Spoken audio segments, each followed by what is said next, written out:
نحمده ونصلي على رسوله الكريم اما بعد فقد قال الله تبارك وتعالى كما ورد في سورة التغابن اعوذ بالله من الشيطان الرجيم بسم الله الرحمن الرحيم الم يأتكم نبأ الذين كفروا من قبل فذاقوا وبال امرهم ولهم عذاب اليم ذلك بأنه كانت تأتيهم رسلهم بالبينات فقالوا وبشر يهدوننا فكفروا وتولوا واستغنى الله والله غني حميد زعم الذين كفروا أن لن يبعثوا قل بلى وربي لتبعثن ثم لتنبؤن بما عملتم وذلك على الله يسير صدق الله العظيم۔ سورہ تغابن کی پہلی 4 آیات میں توحید کا مضمون، ذات و صفات باری تعالیٰ کا مضمون، اگرچہ اس میں گوندا ہوا مضمون آخرت کا، بعث بعد الموت کا بھی موجود ہے۔ اب 2 آیات میں نبوت اور رسالت کے بارے میں نوع انسانی کو جو سب سے بڑی ٹھوکر لگی ہے اس کا ذکر ہو رہا ہے۔ اللہ نے جب رسول بھیجے تو رسول کے دشمنوں نے اور اس وقت کے جو جبار اور قہار اور چودھری تھے، سردار تھے، انہوں نے عوام کو ورغلایا کہ دیکھو یہ تمہارے جیسے انسان ہیں، یہ نوح بھی ایک انسان ہے، روٹی کھاتا ہے، بازاروں میں چلتا پھرتا ہے، یہ کیسے رسول ہو سکتا؟ اللہ کو رسول بھیجنا تھا تو کوئی فرشتہ بھیجتا، اس کے آگے پیچھے جو ہے ہٹو بچو کرنے والے چوبدار ہوتے، اللہ کا سفیر، اللہ کا پیغامبر آ رہا ہو، یہ ایسا نہیں، یہ تمہاری طرح کا انسان ہے۔ ہاں معلوم ہوتا ہے کہ یہ تمہارے اندر ذرا اقتدار حاصل کرنا چاہتا ہے، غلبہ حاصل کرنا چاہتا ہے، اس کے لیے ڈھونگ رچایا ہے اس نے یہ سارا نبوت اور رسالت۔ سمجھ رہے ہیں میری بات؟ یہی تھا سارا پروپیگنڈا جس کی بنا پر کہ قریش کے جو سردار تھے مشرک، وہ اپنی قوم کی عوام کی اکثریت کو حضور سے دور رکھنے میں کامیاب ہوئے۔ کیوں نہیں ان کے اوپر کوئی آسمان سے فرشتہ نازل ہوتا ہوا ہمیں نظر آیا اگر یہ اللہ کے رسول ہے؟ مال ھذا رسول یمشی فی الاسواق، یہ تو بازاروں میں گھومتا پھرتا ہے۔ ظاہر بات ہے کہ حضور اپنی ضرورت کی چیزیں خریدنے کے لیے بازار میں جاتے ہی ہوں۔ آپ ایک بشر تھے، اللہ کے بندے تھے، انسانوں میں سے تھے، ہاں چن لیے گئے، اللہ نے وحی کا سلسلہ جاری کر دیا، باقی تو سارے بشریت کے تقاضے تھے۔ یاکل الطعام ویمشی فی الاسواق، یہ کھانا بھی کھاتا ہے، یہ تو اور بازاروں میں چلتا پھرتا ہے، گھومتا ہے، یہ رسول کیسے ہو سکتا ہے؟ اللہ کا رسول تو کوئی ما فوق البشر کو ہستی ہونی چاہیے، کوئی فرشتہ جو ہے جو پروں کے ساتھ اڑتا ہوا آسمان سے نیچے اترتا ہوا اب ہمیں نظر آئے اور یہ کہے کہ میں اللہ کی طرف سے بھیجا گیا ہوں، تب تو ہم مان لیتے، ورنہ یہ کہ ہم اس طریقے سے کسی انسان کو اللہ کا نبی ماننے کو تیار نہیں۔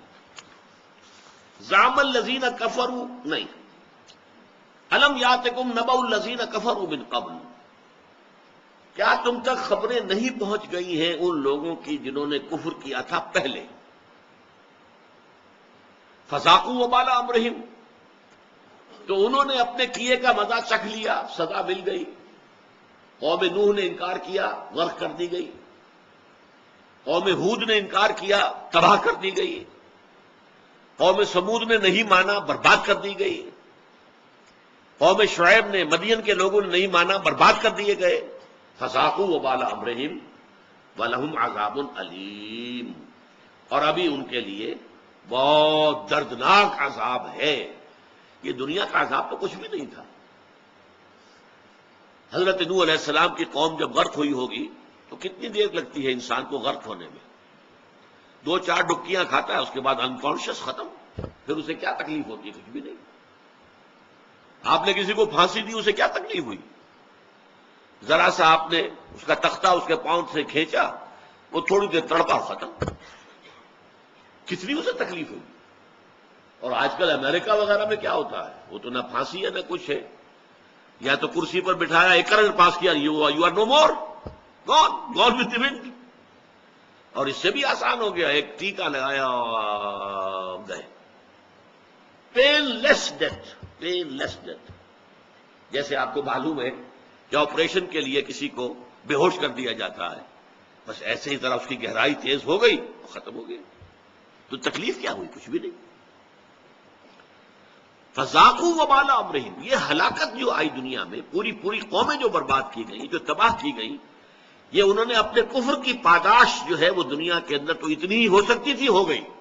وَلَهُمْ عَذَابٌ عَلِيمٌ. اصل دردناک عذاب ابھی ان کا منتظر ہے، وہ آخرت کا عذاب ہے. علیم، علم سے علم، پینفل چسٹسمنٹ، پینفل پنشمنٹ، جس کے لیے آتا ہے کہ تسلسل ہوگا اس پین کے اندر.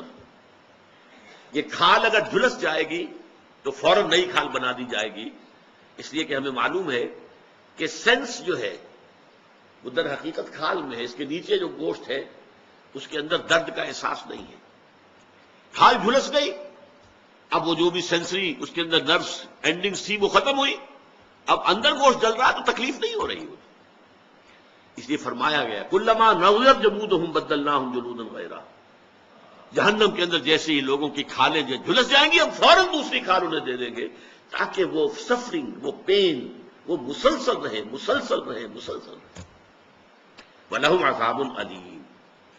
اچھا، اس کا اصل سبب کیا ہوا؟ ذَلِكَ بِأَنَّهُ كَانَتْ تَأْتِيهِمْ رُسُلُهُم بِالْبَيِّنَاتِ.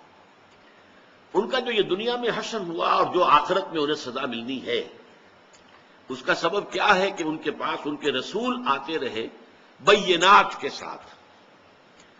بینہ ایک ایسی شے جو بالکل روشن ہو، واضح ہو، جسے کسی اور دلیل کی حاجت نہ ہو. جیسے ہم کہتے ہیں فارسی میں محاورہ ہے، آفتاب آمد دلیل آفتاب. جب سورج طلوع ہو جاتا تو اپنے وجود پر وہ خود ہی سب سے بڑا ثبوت ہے، اسے کوئی اور جو ہے ایڈیشنل ثبوت کی ضرورت نہیں ہے. بلکہ فرض کیجئے سورج چمک رہا ہے، کوئی اڑ جائے نہیں ہے سورج، اب آپ اس کو منوانے کے لیے وہ دلیلیں لائیں گے تو وہ دلیلیں کمزور ہوں گی. اس سے وہ جو حقیقت جو ہے وہ اتنی ظاہر ہے، باہر ہے، واضح ہے، اظہر من الشمس ہے کہ اس کے اوپر کوئی اور دلیل نہیں لائی جا سکتی. تو بینہ اس کو کہتے ہیں. رسولوں کے لیے بینات دو معنی میں آیا ہے. ایک تو جو معجزات اللہ تعالیٰ اپنے رسولوں کو دیتے تھے وہ بینہ کہلاتے تھے، جس سے ثابت ہو جاتا تھا کہ اس نبی کا تعلق ذات باری تعالیٰ کے ساتھ ہے، یہ عام انسانی سطح پر نہیں ہے.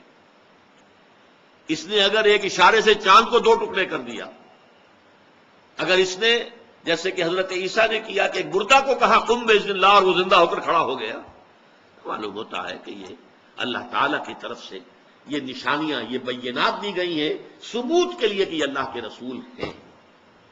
تو یہ معجزات جو ہیں اس بات رسالت کے لیے اور رسالت کے ثبوت کے طور پر دیے جاتے رہے. اور دوسری بات بینہ، رسول جن باتوں کو ماننے کی تلقین کرتے تھے، جن باتوں کو کی دعوت دیتے تھے، وہ فطرت انسانی کے نزدیک بینہ تھی، روشن، واضح. یہ ہم پڑھ چکے ہیں سورہ لقمان کے دوسرے رکوع میں بھی، سورہ فاتحہ میں بھی، کہ فطرت سلیم اگر ہے، پرورٹڈ نہیں ہے، نیچر از ناٹ پرورٹڈ. تو یہ در حقیقت ذات باری تعالیٰ کا معاملہ وہ تو انہیرنٹ ہے ان دی نیچر. اس کی صفات کمال جو ہیں وہ انسان جانتا ہے بائی ہز ویری نیچر. نیکی نیکی ہے، بدی بدی ہے، he knows it by his very nature. یہ ضروری نہیں ہے لمبی لسٹ بنائی جائے کہ یہ نیکیاں ہیں اور یہ ادھر جو ہے یہ بدیاں ہیں، نہیں. Everybody knows it. یہ نیکی ہے، یہ بدی ہے، یہ اچھائی ہے، یہ برائی ہے، یہ گڈ ہے، یہ ایول ہے، ایوری بڈی نوز اٹ. تو ان کو بینات کہا جاتا ہے، روشن بدیہیات فطرت، جو باتیں بالکل واضح ہیں، جو فطرت انسانی کے نزدیک بالکل قابل قبول ہے. تو ذالک بأنہ کانت تأتیہم رسلہم بالبینات. یہ اس لیے ہوا کہ ان کے پاس ان کے رسول آتے رہے واضح تعلیمات لے کر، بینات لے کر، یا واضح نشانیاں لے کر، معجزات لے کر. فقالوا بشر یہدوننا. تو انہوں نے کیا کہا، کیا بشر ہمیں ہدایت دے گا؟ یہ تو بشر ہے، عام انسان ہے. ہمیں ہدایت کے لیے اللہ تعالیٰ بھیجتا تو کوئی فرشتہ بھیجتا.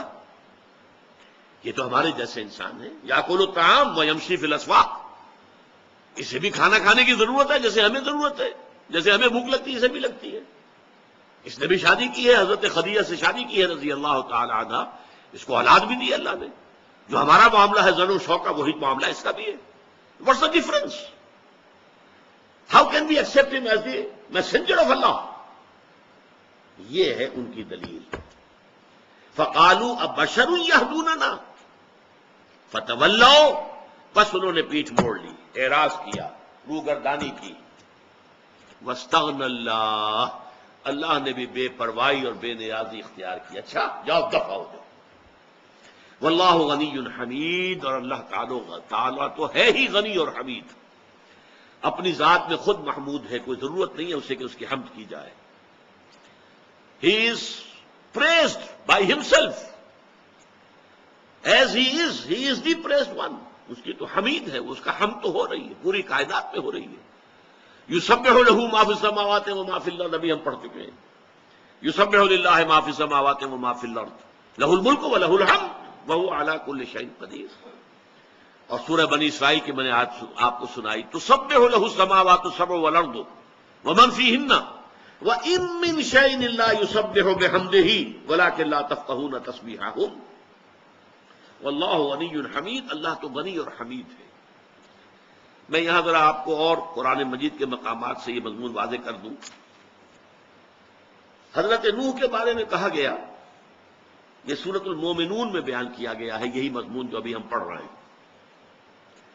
فَقَالَ الْمَلَأُ الَّذِينَ كَفَرُوا مِن قَوْمِهِ, جب حضرت نوح علیہ السلام نے اپنی دعوت پیش کی, لوگوں کو اللہ تعالیٰ کی طرف بلایا, تو کہا اس کی قوم کے سرداروں نے اپنی قوم سے, ما ھذا الا بشر مثلکم, دیکھو بھائی یہ نوح جو ہے یہ بھی تمہاری طرح کا بشر ہے.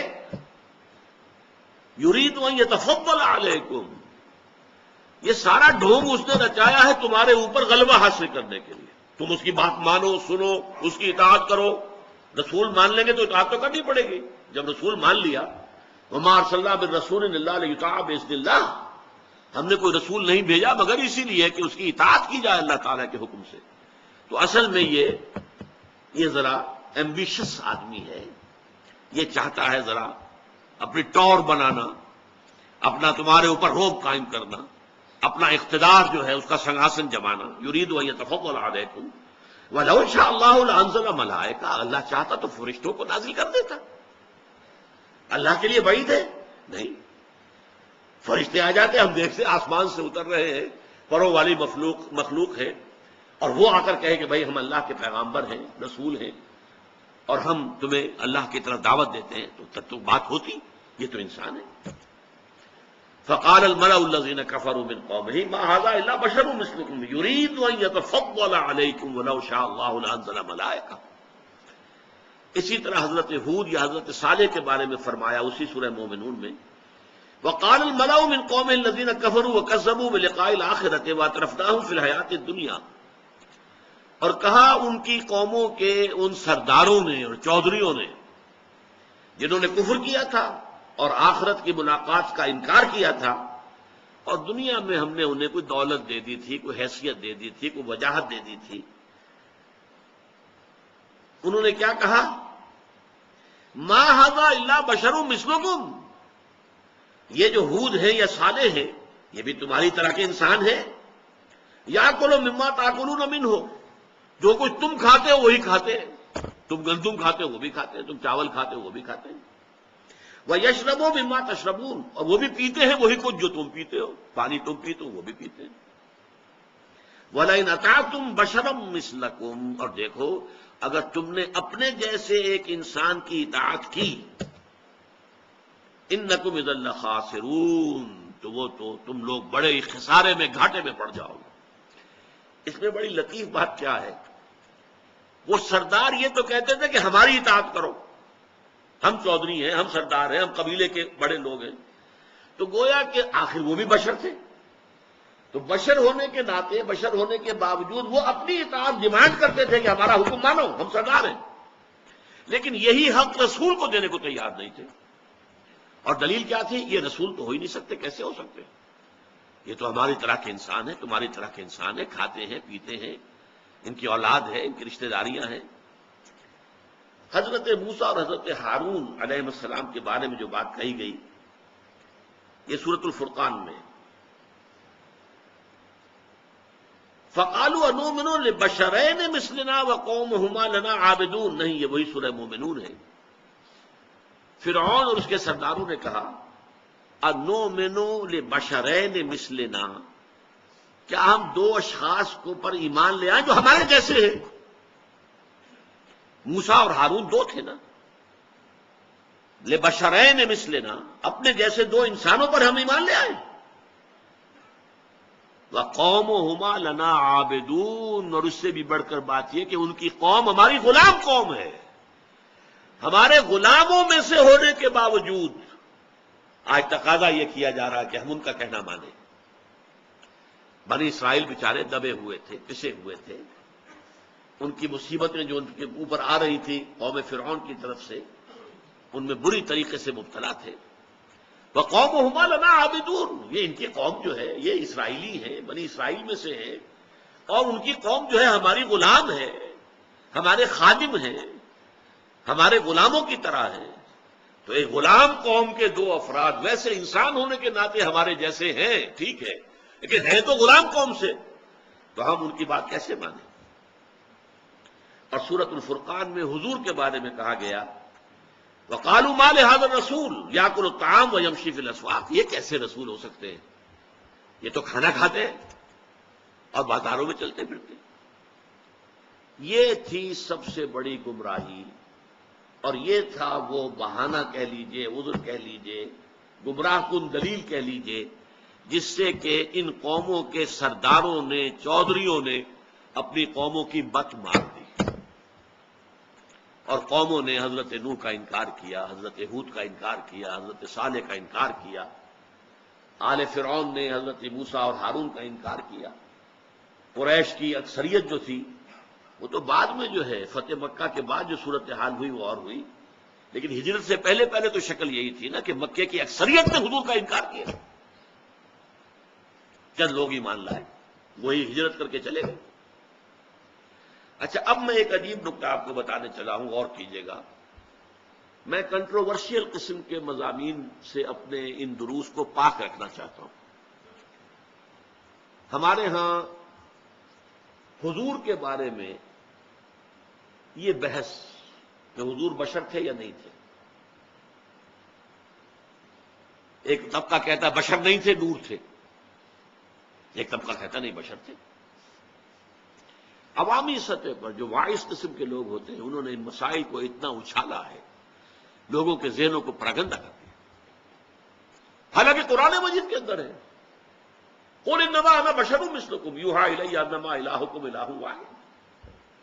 اے نبی کہہ دیجئے، سورہ کہف کی آخری آیت ہے، کہہ دیجئے ان لوگوں سے کہ میں تمہاری طرح کا بشر ہوں، ہاں فرق یہ ہے کہ مجھ پر وحی آئی ہے کہ تمہارا اللہ کے سوا کوئی معبود نہیں۔ فَمَنْ كَانَ يَرْجُو لِقَاءَ رَبِّهِ فَلْيَعْمَلْ عَمَلًا صَالِحًا وَلَا يُشْرِكْ بِعِبَادَةِ رَبِّهِ أَحَدًا۔ تو جو کوئی بھی امیدوار ہے اپنے رب سے ملاقات کا تو اسے چاہیے کہ عمل کرے اچھے، نیک، اور اپنے رب کی عبادت میں کسی کو شریک نہ کرے۔ لیکن ہمارے ہاں یہ بحث اٹھی کیسی؟ دیکھیے، مرض ایک ہی ہے، اس کا ظہور ہوا پہلے اس معنی میں یہ رسول سامنے موجود تھے، قوم کے سامنے موسیٰ موجود، ہارون موجود، اور ہود موجود، اور صالح موجود، اور نوح موجود، اور سب کو نظر آ رہا ہے یہ تو بشر ہیں، اور بشر کیسے رسول ہو سکتا ہے، لہذا رسالت کا انکار کر دیا۔ یہی مرض ظاہر ہوا بعد میں ان لوگوں میں جنہوں نے بشر کو رسول مان لیا، انہوں نے کیا کہا، یہ بشر نہیں ہے۔ بات تو ایک ہی ہوئی، رسالت کی بنا پر بشریت کا انکار، بشریت کی بنا پر رسالت کا انکار۔ کفار نے کیا کیا؟ بشر ان کی نگاہوں کے سامنے موجود تھے، ان کی بشریت کی بنا پر انکار کر دیا، یہ نبی نہیں ہو سکتے، رسول نہیں ہو سکتے، یہ تو بشر ہے۔ اور پھر ان انبیاء اور رسولوں کے ماننے والوں میں جب گمراہی آئی، شرک جو ہے وہ بڑے بھیس بدل بدل کر حملہ آور ہوتا ہے، بڑی صلاحیت کی ضرورت ہے کہ انسان پہچان سکے. بہر رنگے کے خواہی جامہ میج پوش من انداز قدت رامی شناسم. تم چاہے کسی طرح کا لباس پہن لو، میں تمہیں تمہارے قد سے پہچان لوں. لیکن یہ صلاحیت سب میں نہیں ہوتی. وہ ایک چیز کو جانتے ہیں ہاں یہ شرک ہے، لیکن وہی شرک کوئی اور لبادہ پہن کے آ جائے نہیں پہچان پاتے کہ یہ شرک ہے. مجھے بھیس بدل لیا. تو ہوا کیا ہے، اسی بیماری نے کہ یہ چونکہ بشر ہیں لہذا رسول نہیں ہو سکتے. یہ دلیل سب سے بڑی تھی جس کی بنا پر ان کافر قوموں کے سرداروں نے، ان کے چودھریوں نے اپنی قوم کی مت مار دی اور انہوں نے حضرت اپنے رسولوں کا انکار کیا. لیکن پھر رسولوں کے ماننے والوں کے اندر اب یہ بات آ گئی یہ تو رسول تھے، بشر کیسے ہو سکتے ہیں. جو بات میں ایمفیسائز کرنا چاہتا ہوں کہ بات ایک ہی ہے، بیماری ایک ہی ہے. ایک ہی بیماری کا ایک سمٹم ہوتا ہے، دوسرا سمٹم کچھ اور ہو جاتا ہے. بیماری وہی ہے، لیکن بیماری کا ظہور ایک وقت میں ایک شکل میں ہو رہا ہے، ایک وقت میں ایک شکل میں ہو رہا ہے. تو بشریت اور نبوت و رسالت کو مستبعد سمجھنا، یہ سمجھنا یہ دونوں جمع نہیں ہو سکتی. بشر رسول نہیں ہو سکتا، رسول بشر نہیں ہو سکتا. بات تو ایک ہی ہے. اور بدقسمتی سے ہمارے عوام الناس جو ہلاک کی بہت بڑی اکثریت جو ان باتوں میں آ گئی. حالانکہ میں نے ایک مرتبہ ایک تقریر سنی تھی، بریلوی مکتب فکر کے بہت بڑے عالم تھے. انہوں نے جب تقریر کی تھی وہ مجھے بڑا نظر آیا تھا کہ بڑا ایک درمیانی انداز ہے اور خوبصورت انداز ہے. میں نام بھول رہا ہوں اس وقت، وہ سیالکوٹ کے علاقے کے بڑے پیروں میں سے تھے. تو ان کی تقریر میں نے سنی منٹگمری میں، ساہیوال جو کہلاتا ہے. ان کا دیکھو ہم جاہل نہیں ہیں، قرآن پڑھے ہوئے ہیں، ہمیں معلوم ہے قرآن کہتا ہے کہ محمد بشر تھے صلی اللہ علیہ وسلم. کیسے انکار کر دیں گے؟ سورہ کہف کی آخری آیت میں نے سنا دی آپ کو. کہہ دیجئے اے نبی قل انما انا بشر مثلکم یوحی الی انما الہکم الہ واحد. میرے اور تمہارے درمیان فرق صرف یہی ہے، میں بھی بشر تم بھی بشر. مجھ پر وحی آئی ہے، اللہ تعالیٰ کی طرف سے وحی آ گئی، بس یہ فرق ہے. اس نے کہا ہم جانتے ہیں کہ حضور بشر تھے، ہم جاہل نہیں ہیں. یہ نہیں ہے کہ ہمیں عربی نہیں آتی، لیکن ہم آپ کی بشریت کو نمایاں کرنے کو خلاف ادب سمجھتے ہیں. اور مثال کیا دی؟ آپ کے والد کا نام عبد الرحمان ہے، آپ عبد الرحمان کہہ کے پکارتے نہیں، ابا جان کہتے ہیں. فرق ہو گیا نا. عبد الرحمان کہہ کر پکاریں گے یہ سوء ادب ہو جائے گا، حالانکہ ہے نام ان کا عبد الرحمان، خلاف واقعہ تو نہیں ہے. لیکن آپ اپنے والد کو نام سے نہیں پکارتے، ابا جان کہتے ہیں. بالکل اسی طریقے سے ہمارے نزدیک حضور کی بشریت کو نمایاں کرنا بے ادبی ہے، سوء ادب ہے. یہ بات میں نے کہا کہ یہ ایک درمیانی سا موقف ہے اور یہ عمدہ موقف ہے جس میں نفی نہیں ہے. لیکن جو ہلاک کا معاملہ جو ہے وہ بالکل اس کے برعکس ہے. وہ تو پھر واقعتا نور من نور اللہ، لمبی چوڑی اس کی جو پھر چلتی ہیں باتیں. جو وائس حضرات جو ہیں اپنے وعظوں ہی کی کمائی پر ان کی زندگی گزرتی ہے، وہی ان کا ذریعہ معاش ہوتا ہے. تو وہ جس طرح کے زمین و آسمان کے خلابے ملاتے ہیں تو وہ ان کے فن کا ایک لازمی تقاضا ہوتا ہے، ان کا ایک فن ہے. بہرحال رسالت کے بارے میں سورہ تغابن کی یہ دو آیتیں بڑی اہم ہیں. الم یاتکم نبأ الذین کفروا من قبل فذاقوا وبال امرهم ولهم عذاب علیم ذلک بانہ کانت تاتیہم رسلہم بالبینات فقالوا ابشر یہدوننا فکفروا وتولوا، انہوں نے کفر کیا اور پیٹھ موڑ لی. واستغنى اللہ، تو اللہ نے بھی لاپرواہی اختیار کر لی، بے نیازی اختیار کر لی. واللہ غنی حمید. اب ایک آیت آ رہی ہے آخرت کے مضمون پر. ویسے میں عرض کر چکا ہوں کہ پہلی 4 آیتوں کے اندر بھی آخرت کا مضمون گندھا ہوا موجود تھا جو ہم پڑھ چکے ہیں. یہ آیت بڑی عجیب ہے. اس سٹائل کی آیت جو ہے وہ میرے نظر میں نہیں ہے کہ قرآن مجید میں کہیں اور ہو. یہ انداز، یہ اسلوب. زعم الذین کفروا ان لن یبعثوا، زوم ہو گیا ہے، خیال ہو گیا ہے، خیال خام لاحق ہو گیا. زوم ہم کسے کہتے ہیں؟ بڑا زوم ہے اسے، مطلب یہ کہ اپنے آپ کو بہت کچھ سمجھتا ہے حالانکہ حقیقت میں کچھ نہیں ہے. زوم.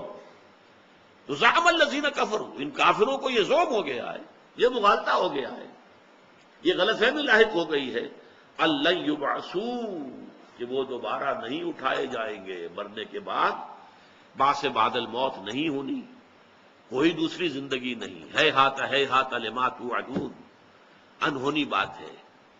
ہمارے آباء و اجداد آباؤنا الاولون، وہ ہمارے آباء و اجداد مر کھپ گئے، ان کی تو ہڈیاں بھی گل گئی ہوں گی، وہ بھی دوبارہ اٹھا لیے جائیں گے۔ ہے ہاتھ لما توعدون، نہیں نہیں نہیں نہیں، انہونی بات، انہونی بات۔ زعم الذین کفروا ان لن یبعثوا۔ اب دیکھیے اس کے بعد جو آیت کا زور ہے، قل، اے نبی کہہ دیجئے،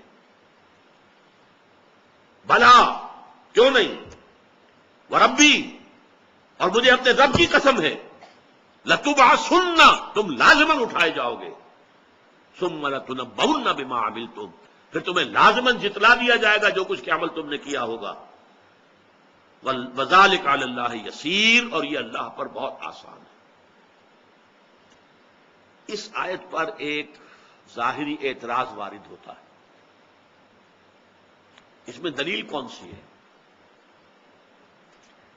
فرض کیجئے میں ایک بات کہتا ہوں، آپ کہتے ہیں دلیل لاؤ، میں کہتا ہوں خدا کی قسم کھاتا ہوں ایسی بات ہے، بھائی دلیل لاؤ نا، قسم میں تو دلیل تو نہیں ہوئی۔ بظاہر اس آیت پر یہ اعتراض وارد ہوتا ہے کہ اس میں کوئی دلیل نہیں ہے، اذعان ہے، اسے کہتے ہیں خطابی دلیل، اذعانی دلیل۔ متکلم کا یقین جو ہے وہ خود ایک دلیل بن جاتا ہے، بشرطے کہ متکلم جو ہے اس کی اپنی شخصیت ہو، وجاہت ہو، اس کا اخلاقی مقام بلند ہو، اس لیے کہ اس صورت میں اس کی پوری شخصیت بدل لے کر آئی ہے اپنا۔ جہاں تک دلائل کا تعلق ہے وہ پہلی چار آیتوں میں آ چکا، خلق السماوات والارض بالحق وصورکم فاحسن صورکم والیہ المصیر، آسمان اور زمین اس نے مقصد کے ساتھ پیدا کی ہے، پرپسفل کریشن ہے یہ۔ ربنا ما خلقت ھذا باطلا سبحانک فقنا عذاب النار، وہ دلیل تو آ گئی، لیکن یہاں جو ہے اذعانی دلیل، خطابی دلیل۔ اے نبی کہہ دیجئے قل بلا وربی لتبعثن، کیوں نہیں، میں اپنے رب کی قسم کھا کر کہتا ہوں کہ تمہیں لازماً اٹھایا جائے گا۔ یہاں جیسا کہ میں نے عرض کیا دلیل کیا ہے؟ متکلم کی شخصیت۔ کس سے کہا جا رہا ہے؟ محمد الرسول اللہ سے، جس کی صداقت پر ان کی پوری قوم گواہ تھی، جس نے کبھی جھوٹ نہیں بولا، جس کو اس کی قوم نہیں چاہے مانا نہیں نبی یا رسول، الصادق اور الامین مانا ہے، سچے ہیں، امانت دار ہیں، یہ تو مانا ہے۔ اس حوالے سے جب وہ کہہ رہے ہیں کیوں نہیں، اور میں اپنے رب کی قسم کھا کر کہتا ہوں تم لازماً اٹھائے جاؤ، تو اس میں در حقیقت متکلم کی، حضور صلی اللہ علیہ وسلم کی پوری شخصیت کا وزن ہے جو یہاں بطور دلیل کے آ رہا ہے۔ یہ کون قسم کھا رہا ہے؟ محمد قسم کھا رہے ہیں صلی اللہ علیہ وسلم، یہ کوئی عام آدمی نہیں ہے،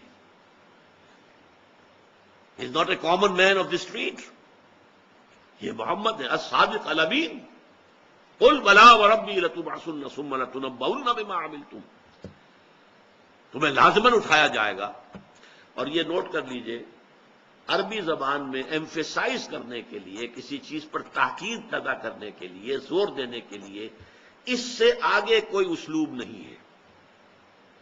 فعل مضارع سے پہلے لام زبر کے ساتھ اور بعد میں نون تشدید والا، لتبعثن، تم لازماً اٹھائے جاؤ گے، ثم لتنبؤن، اور پھر تمہیں لازماً جتلا دیا جائے گا بما عملتم، جو کچھ کہ تم نے کیا ہے۔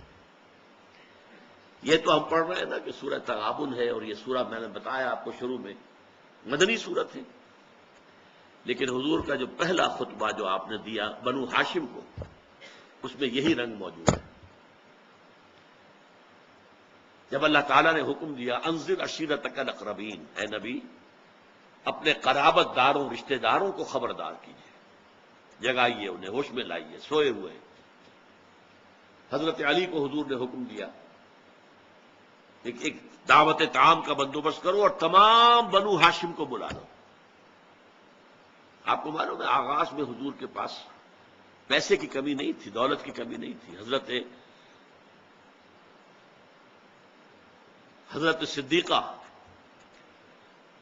انہوں نے آپ کی زوجہ محترمہ حضرت خدیجہ الکبریٰ رضی اللہ تعالی عنہا، انہوں نے اپنی ساری دولت حضور کے قدموں میں ڈال دی تھی، اور وہ عرب کی متمول ترین عورت تھی، سب سے زیادہ دولت مند۔ بڑے بڑے رؤسا جو ہیں اور بڑے بڑے سردار ان سے نکاح کے خواہش مند تھے، لیکن ان کی اپنی نگاہ تھی جس نے کہ محمد رسول اللہ کو منتخب کیا،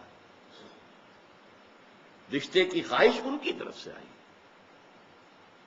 حضور تو شاید سوچ بھی نہ سکتے، حضور تو حضرت خدیجہ کے امپلائی تھے، حضرت خدیجہ کی بہت بڑی تجارت تھی جس میں آپ کام کر رہے تھے، ان کے قافلے لے کر جاتے تھے شام کی طرف اور یمن کی طرف، تو ڈی فیکٹو پوزیشن تو یہ تھی، لیکن پھر حضور کو ساری دولت حضرت خدیجہ الکبریٰ رضی اللہ تعالی عنہا نے آپ کے قدموں میں ڈال دی،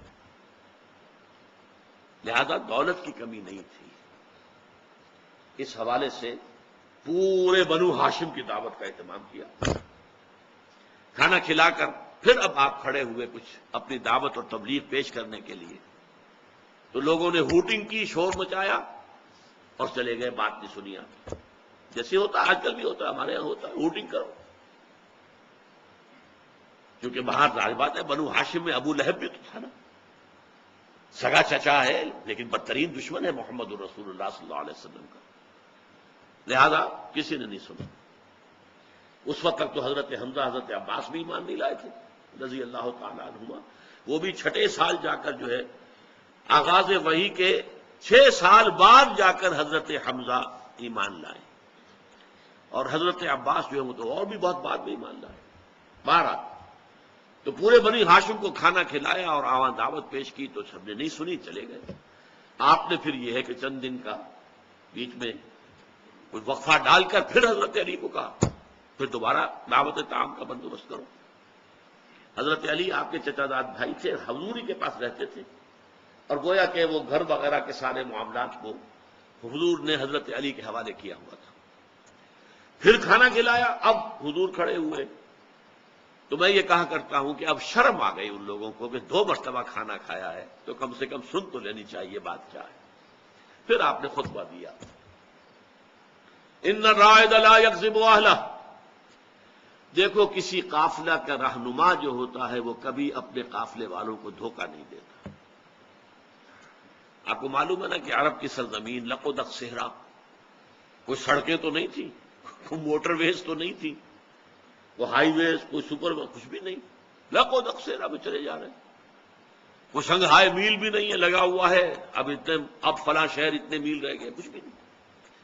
تو جو انتہائی قابل اعتماد انسان ہوتا تھا، جو راستے سے واقف ہوتا تھا، اس کو ساتھ لیتے تھے کہ وہ راستے کی رہنمائی کرے گا، اور کبھی ایسا نہیں ہوا، اس کو رائد کہتے تھے کہ رائد نے اپنے قافلے کو دھوکہ دیا ہو۔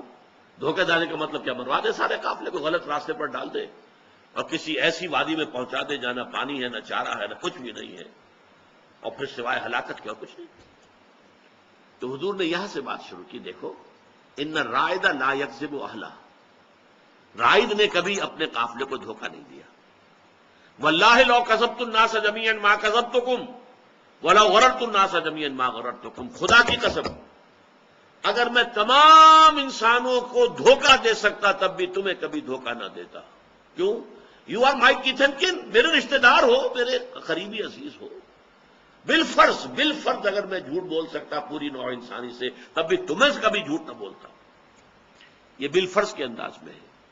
واللہ لو کذبت الناس جميعا ما کذبتکم ولو غررت الناس جميعا ما غررتکم۔ اب اس کے بعد دعوت شروع ہوئی، واللہ الذی لا الہ الا ہو، اس اللہ کی قسم کے جس کے سوا کوئی معبود نہیں، انی لرسول اللہ الیکم خاصۃ والی الناس کافۃ، میں اللہ کا رسول ہوں تمہاری طرف بالخصوص اور پوری نوع انسانی کی طرف بالعموم۔ اب اس کے بعد ہے وہ یہ، واللہ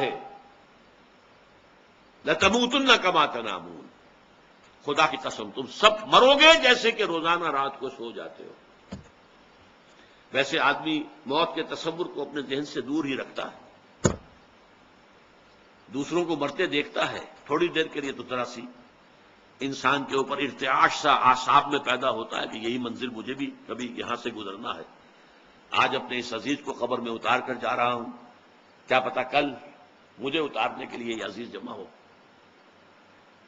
واللہ لتموتن کما تنامون، دیکھو جیسے روزانہ رات کو سو جاتے ہو ایسے ہی ایک روز تمہیں مرنا ہے۔ ثم لتبعثن کما تستيقظون، وہی لام اور نون، ثم لتبعثن، تم لازماً اٹھا دیے جاؤ گے، وہی جو یہاں پر لفظ آیا ہے، قل بلا وربی لتبعثن ثم لتبعثن کما تستيقظون، پھر تمہیں لازماً اٹھا دیا جائے گا جیسے کہ روزانہ صبح کو بیدار ہو جاتے۔ یہ نیند جو ہے یہ موت کی بہن ہے۔ نیند میں ہمارا شعور، ہمارا کانشسنس ہم سے سلب کر لیا جاتا ہے۔ اس سے اگلا قدم یہ کہ ہماری جان بھی سلب کر لی جائے۔ تو نیند جو ہے موت کی بہن ہے، حضور نے اسی کو تمثیل کے طور پر اختیار کیا۔ واللہ لتموتن کما تنامون ثم لتبعثن کما تستيقظون ثم لتحسبن بما تعملون۔ یہ جو نیند کو موت کی بہن قرار دیا میں نے، اس کی ایک جو اور اس سے جڑتا ہوا مسئلہ نوٹ کر لیجئے۔ حضور کی جو دعا صبح آنکھ کھلنے پر مسنون ہے، الحمدللہ الذی احیانی بعد ما اماتنی والیہ النشور، کل حمد، کل تعریف، کل شکر اس اللہ کے لیے ہے جس نے مجھے زندہ کیا اس کے بعد کہ مجھ پر موت وارد کر دی تھی۔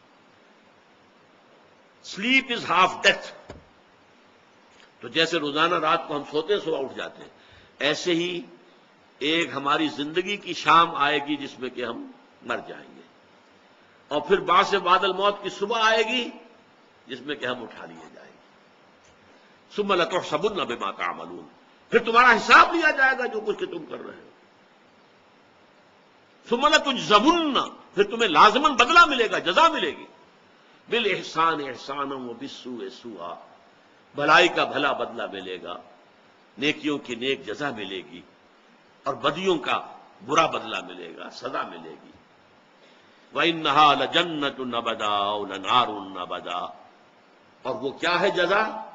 یا جنت ہے ہمیشہ ہمیش کے لیے، فراح و ریحان و جنت نعیم، اور یا پھر آگ ہے ہمیشہ ہمیش کے لیے۔ یہ خطبہ، یہ انداز یہ ہے۔ زعم الذین کفروا ان لن یبعثوا قل بلا وربی لتبعثن ثم لتنبؤن بما عملتم، کہہ دیجئے اے نبی کیوں نہیں، مجھے میرے رب کی قسم ہے تم لازماً اٹھائے جاؤ گے، اور پھر تمہیں جتلا دیا جائے گا جو کچھ کہ تم نے کیا ہوگا۔ وَذَلِكَ عَلَى اللَّهِ يَسِيرٌ، یہ اللہ پر بہت آسان ہے۔ کیوں؟ وَهُوَ عَلَى كُلِّ شَيْءٍ قَدِيرٌ، اگر تو تم نے اللہ کو مانا ہے تو وہ اللہ کون ہے؟ عاجز اللہ ہے، یا عَلَى كُلِّ شَيْءٍ قَدِيرٌ اللہ ہے، ہر شے پر قادر۔ اگر ہر شے پر قادر ہے تو پھر تمہیں یہ اعتراض کرنے کا حق ہی نہیں کہ کیسے ہو جائے گا۔ ہر شے میں تو یہ بات شامل ہے۔ بلکہ ہم اگلی سورت جب پڑھیں گے، سورہ قیامہ، آخری درس ہوگا ہمارے دوسرے حصے کا، اس میں تو اسی کو دلیل بنایا گیا۔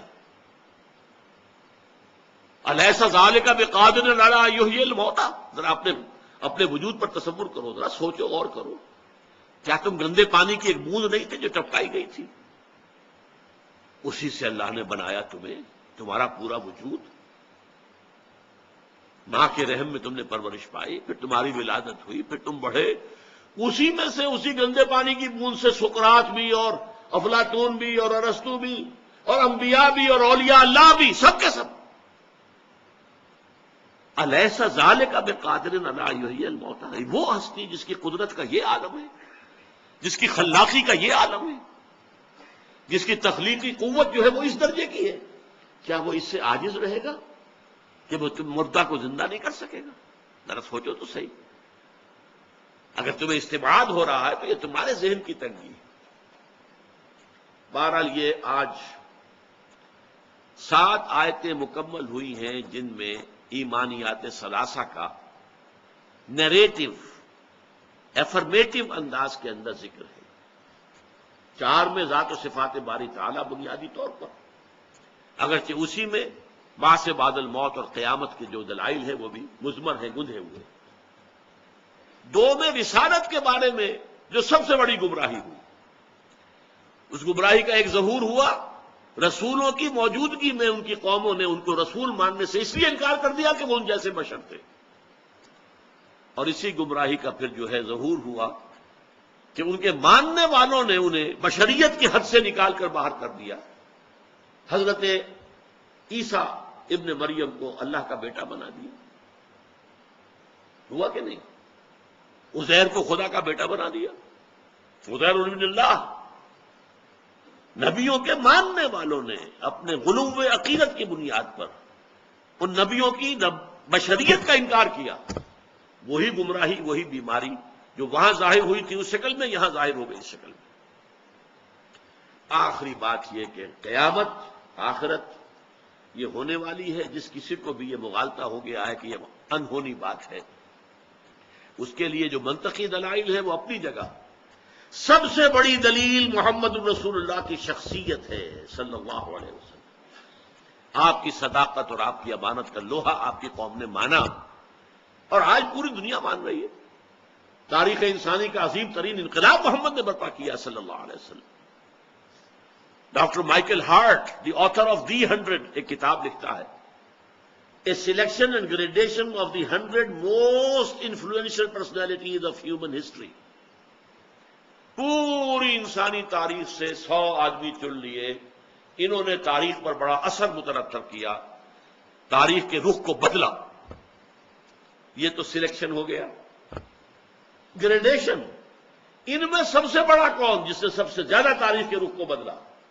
پھر نمبر 2 کون، نمبر 3 کون، نمبر 4 کون؟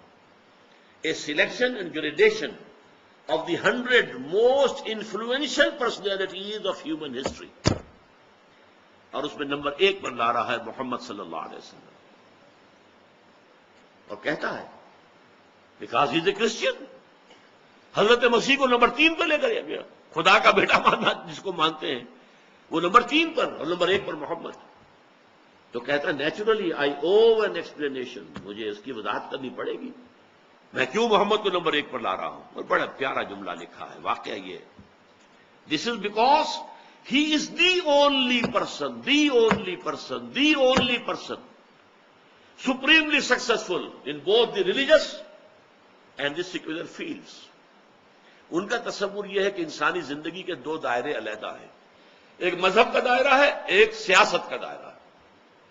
سیاست، ریاست، حکومت، ایک مذہب، اخلاق۔ تو جو لوگ مذہب اور اخلاق کی دنیا میں بڑے اونچے ہیں، وہ سیاست اور ریاست اور حکومت کے میدان میں زیرو ہیں۔ گوتم بدھ ادھر بہت بلندی پر، ادھر زیرو۔ خود حضرت مسیح ادھر بہت بلندی پر، ادھر زیرو۔ کوئی حکومت تو آپ نے قائم نہیں کی، کوئی نظام آپ نے برپا نہیں کیا۔ دوسری طرف بڑے بڑے کانکررز، بڑے بڑے جنرلز، بڑے بڑے بادشاہ، ایمپررز ہوئے، لیکن وہ دین اور اخلاق کے گوشے میں زیرو۔ یک رخی شخصیتیں، جتنی بڑی شخصیتیں سب یک رخی ہیں، یا ادھر یا ادھر۔ while Muhammad is the only